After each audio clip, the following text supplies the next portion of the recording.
YouTube voiceover script. It all started with a note. Not a knock. Not a friendly chat, just a smug slip of printer paper taped to my mailbox in Comic Sans that read, "Your driveway is a visual violation. Please comply with Maple Ridge HOA standards or face fines." Welcome to the neighborhood. I guess. I'd barely moved into Maple Ridge, a supposedly peaceful suburban cul-de-sac, and already I'd caught the attention of the self-proclaimed style police. My driveway. Freshly paved concrete. Smooth. Clean. No oil stains, but yes. I'd added a charcoal compass rose in the center. My little artistic stamp. Apparently, that enraged someone. Turns out, that someone was Mrs. Deborah Hensley, the long-reigning HOA president. Platinum bob, highlighter blazer, and a whistle she wore like a sheriff's badge. She didn't knock to introduce herself. No, she sent another note, this time with a $75 aesthetic violation fine for non-traditional paving ornamentation. I nearly choked. Aesthetic violation? What did she expect? Patriotic gravel mosaics. I decided to attend the next HOA meeting. Not to fight, but to figure out who exactly I was dealing with. Deborah was something else. She had this way of speaking like every word was a legal clause. When I asked about the fine, she raised an eyebrow and asked if I'd submitted my design to the Aesthetic Standards Subcommittee. Subcommittee? That wasn't in the manual. She smiled like a chess master who just moved her queen. "We assumed you would have known," she said. "Your choice was quite bold." It wasn't about the design. It was about power. Within a week, I got 3 more violations. One for leaving my trash bin out 19 minutes too long. One for excessive vehicle presence football Sunday. And one for my curtain color. Beige. Not black. Not neon. Beige. It was clear Deborah wasn't just enforcing the rules. She was manufacturing them. Neighbors whispered stories. A guy fined $200 for Halloween lights in November. Another warned me Deborah patrolled the block at sunrise with a clipboard like she was running a boot camp. People tiptoed around her. But I wasn't your average resident.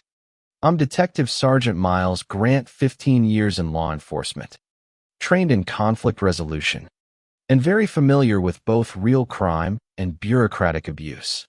I tried being civil, even invited her for coffee. She declined via a typed letter. "Due to your disregard for community decorum, I do not feel safe engaging directly." Then came the 911 call. I pulled into my driveway one afternoon and saw 2 patrol cars. Blue lights flashing. Engines running. An officer stepped forward and said, "Sir, we received a report of illegal construction and graffiti." I blinked. "You mean my driveway?" The second officer, Officer Langston, a rookie I helped train, recognized me instantly. His face went white. "Sergeant Detective Grant?" I nodded. "Hi, Langston." He gestured toward Deborah, who was standing across the street in full HOA battle mode. Arms crossed. Phone clutched like a weapon. I watched him repaint it. She shrieked. I hadn't. I'd power washed it. Something legal. Necessary. Even. I calmly pulled out the original permits and HOA manual. Langston smirked. "You're clear, sir?" Deborah wasn't done. "He's intimidating me," she cried. "I demand a wellness check on myself." I was 20 feet away with my hands in my pockets. She was flailing loudly. And now, I was documenting everything. Turns out Deborah had been HOA president for 8 years straight. Never contested. The board? Mostly ghost members. I requested financial records, my right as a dues-paying member. What I got looked like it came off a 90s matrix printer. Dozens of payments to companies like Maple Community Solutions and Serenity Property Consulting. I ran a check, all linked to her relatives. Deborah had turned the HOA into a racket, fake vendors. No audits. And funds funneled to her nephew. cousin, and even her ex-husband's Shell security company. The same one paid $600 a month to patrol with a car no one had ever seen. That's when I shared my findings with the neighborhood. Redacted invoices quietly placed in every mailbox. No commentary, just facts. By 5 p.m., the HOA Facebook page was on fire. What the hell is KW Property Consulting? One person asked. Where's the vote for any of this? Said another. Deborah called an emergency board meeting. I showed up clipboard, GoPro clipped to my shirt, and backup evidence in a neat little folder. The room was packed. The usual 5 attendees? Now over 30. Can you confirm the current board members? I asked. She stammered.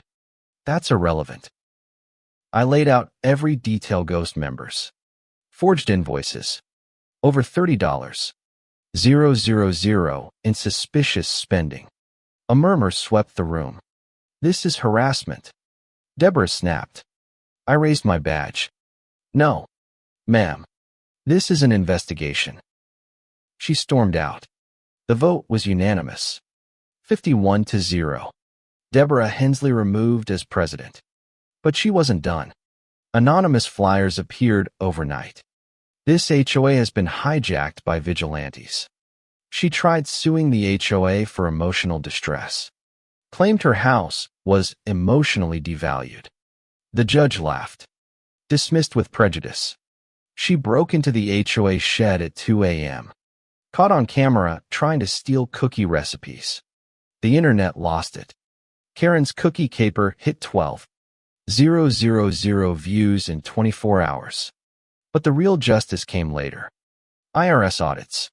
Fraud investigations. Community funds repaid. Deborah's backyard garden? Replaced with a dog park. Name? Deborah's Last Stand. Today, the HOA runs like a community, not a dictatorship. We rewrote the bylaws. Votes are public. Fines capped. Events open and welcoming. Someone even painted a mural of a compass rose on the sidewalk, our neighborhood symbol of standing firm. And Deborah? Her house sat unsold for months. Her name became a warning, not a legacy. So if you've ever faced off with an HOA tyrant, or lived under the reign of a clipboard queen, let me know in the comments. How did it go down in your neighborhood? And hey, don't forget to like, subscribe, and share this video. Because sometimes, all it takes to change everything is a driveway.